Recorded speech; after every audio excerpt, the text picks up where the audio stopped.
Second technique or method we have is payback period.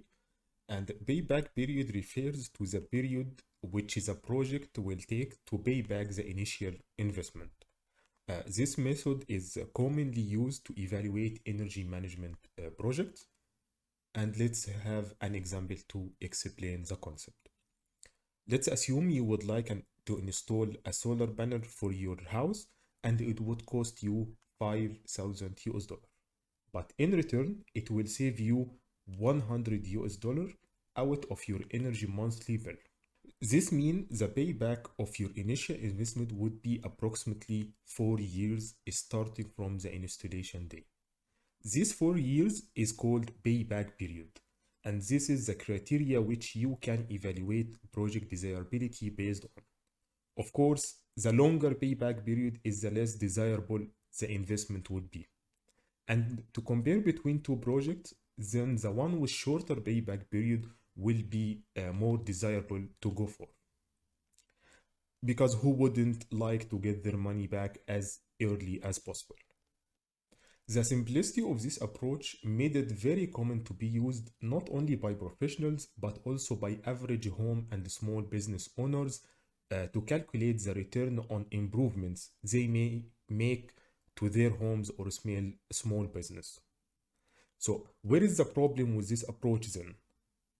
The major drawback of this method is that during calculation, we didn't consider the present value of these future cash flows.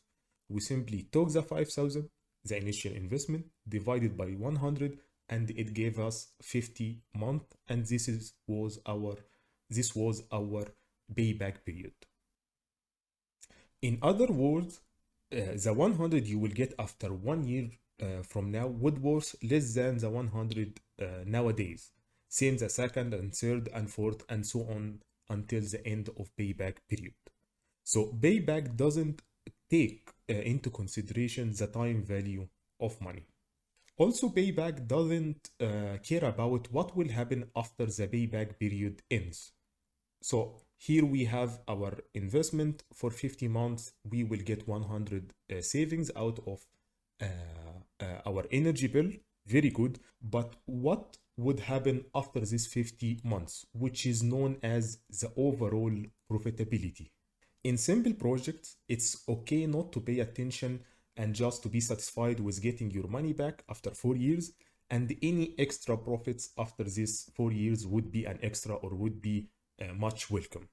But for other relatively bigger projects, investors would be really interested to know what to expect after the payback period is done. That's why we cannot use this method to evaluate two projects with the same initial investment. Why is that? Let's have an example. Let's assume we have project A and B. Both of them have the same initial investment, which is 100K. While project A has a profit of 50,000 US dollar for the next 2 years, meaning that the payback period going to be 2 years. 50,000 per each year, meaning your 100K will return after 2 years. And the project B, the same, but it will give you 50,000 for the next 3 years. Each year will give you a profit of 350 US dollar. Both of them have the same payback period, which 2 years. But the difference here is that project B giving you an extra 50 US dollar, which is known as overall profitability. Lastly, payback period has another drawback, which is it doesn't pay attention to losses. For example, we always assume that there is a flow of profits.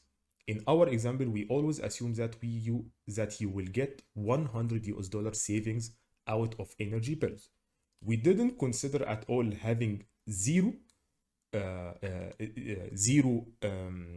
cash flow, meaning no losses and no profit, or even losses. Payback period doesn't care about it or doesn't consider these cases into consideration.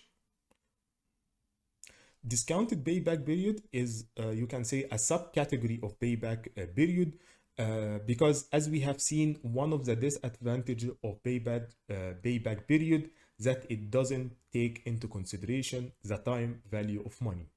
And here comes the rule of this discounted payback period. to solve this issue by calculating the present value of any profit before evaluation. How? Here we have our example. Investment $5,000 in solar panel.